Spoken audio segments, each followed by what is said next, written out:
नमस्कार दोस्तों, राधे राधे। अनु शर्मा क्लासेस में आप सबका बहुत बहुत स्वागत है।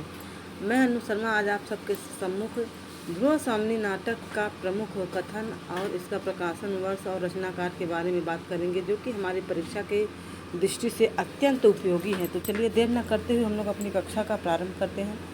ध्रुव स्वामिनी नाटक का प्रकाशन आप सबको पता है सन 1933 ईस्वी में हुआ था और इस नाटक में कुल 3 अंक है, यह भी आप सबको पता है। और रचनाकार प्रसाद जी हैं और आप सबको यह भी पता है कि प्रसाद जी का जन्म सन 1889 ईस्वी में हुआ था। ठीक है, तो चलिए और भी कुछ तथ्यों को जानते हैं। इस नाटक में नारी विषयक समस्याओं को उजागर किया गया है ना, और पूरा दूसरे विवाह के बारे में भी बताया गया, पुनर्विवाह के बारे में ना।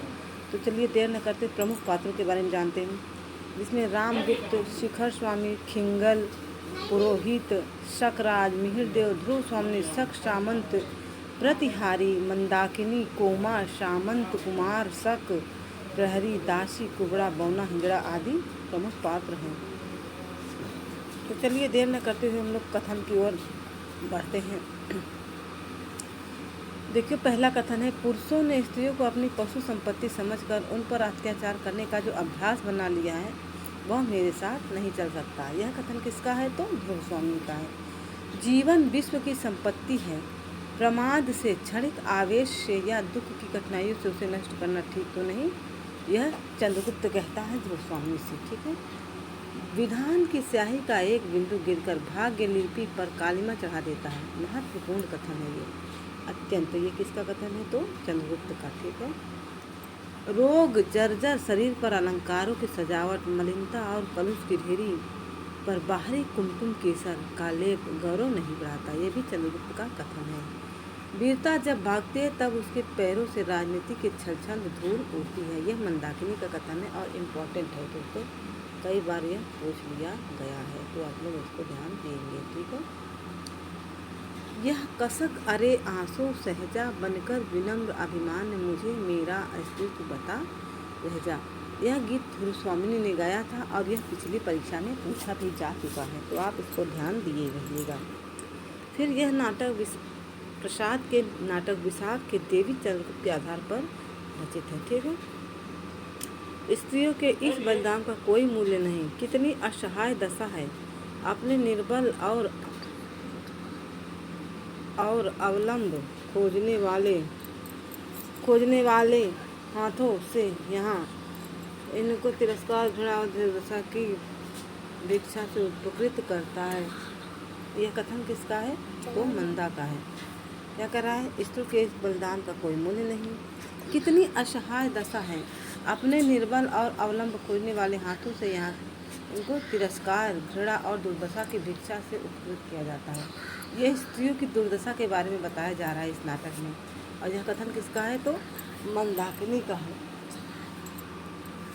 प्रत्येक स्थान और समय बोलने योग्य नहीं होता, कभी कभी मौन रह जाना बुरी बात नहीं। यह प्रहरी कहती है, वहाँ पे महिला प्रहरी रहती है ना, वही बोलती है। किससे बोलती है? तो ध्रुव स्वामी से बोलती है। जीवन का प्राथमिक प्रसन्न उल्लास मनुष्य के भविष्य में मंगल और सौभाग्य को आमंत्रित करता है। यह कथन कोमा का है। ठीक है दोस्तों, जीवन का प्रथम प्राथमिक प्रसन्न उल्लास मनुष्य के भविष्य में मंगल और सौभाग्य को आमंत्रित करता है, तो ऐसा कोमा का कथन है।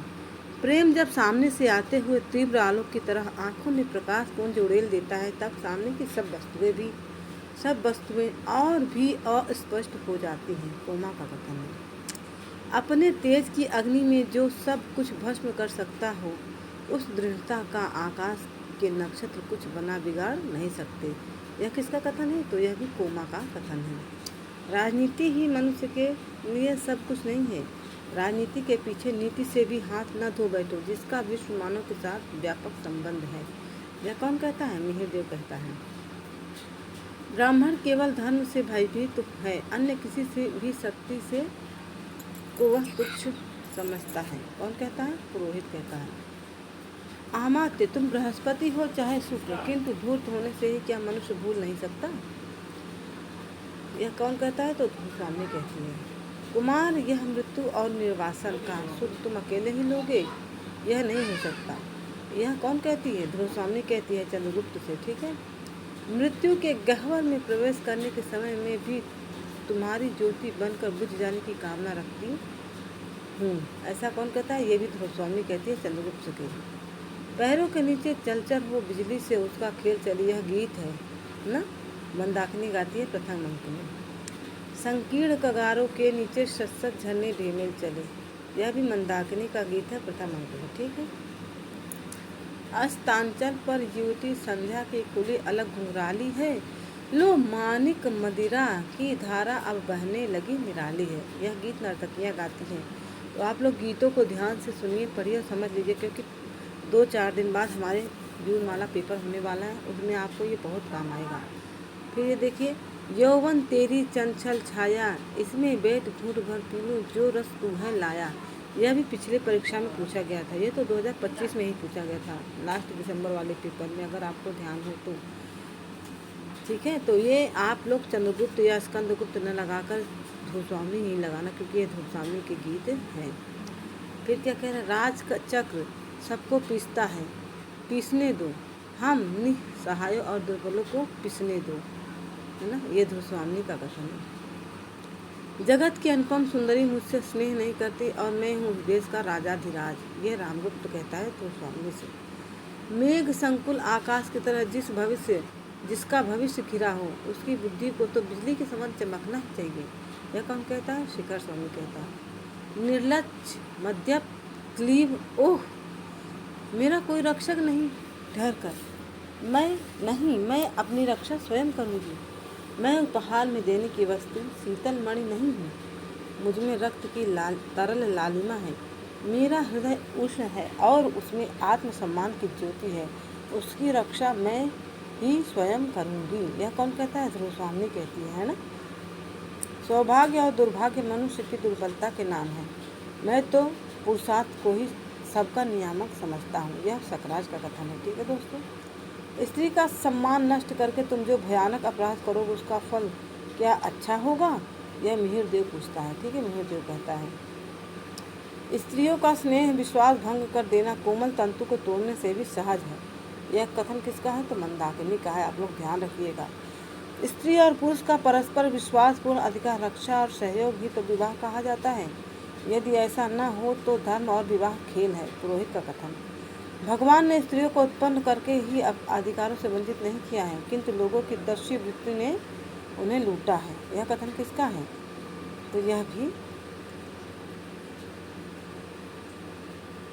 मंदाकिनी का ही कथन है, आई थिंक। अब हमको कंफर्म नहीं है दोस्तों, तो थोड़ा सा आप हमें बताइए ये किसका कथन है। हाँ, भगवान ने स्त्रियों को उत्पन्न करके ही अधिकारों से वंचित नहीं किया है, किंतु तुम लोगों को दस्यु वृत्ति ने भी उन्हें लूटा है। ठीक है, तुम लोगों की दस्यु वृत्ति ने भी उन्हें लूटा है।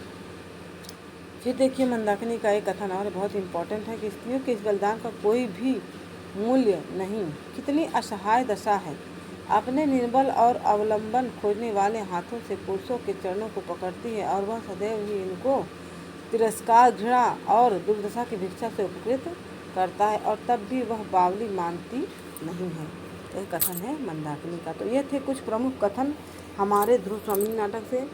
जल्द ही में और कुछ नाटकों के कथन और जो गीत दिए हैं उनको आपके समक्ष प्रस्तुत करूँगी, क्योंकि 2-3 दिन ही बचे हैं हमारे परीक्षा के, तो हमें बहुत ज़रूरी है जल्दी हम लोग रिवीजन करते चलें। ठीक है दोस्तों, अगर हमारी यह वीडियो आपको थोड़ी भी उपयोगी लगे तो आप हमारे चैनल को लाइक, सब्सक्राइब, शेयर जरूर करें। राधे राधे दोस्तों।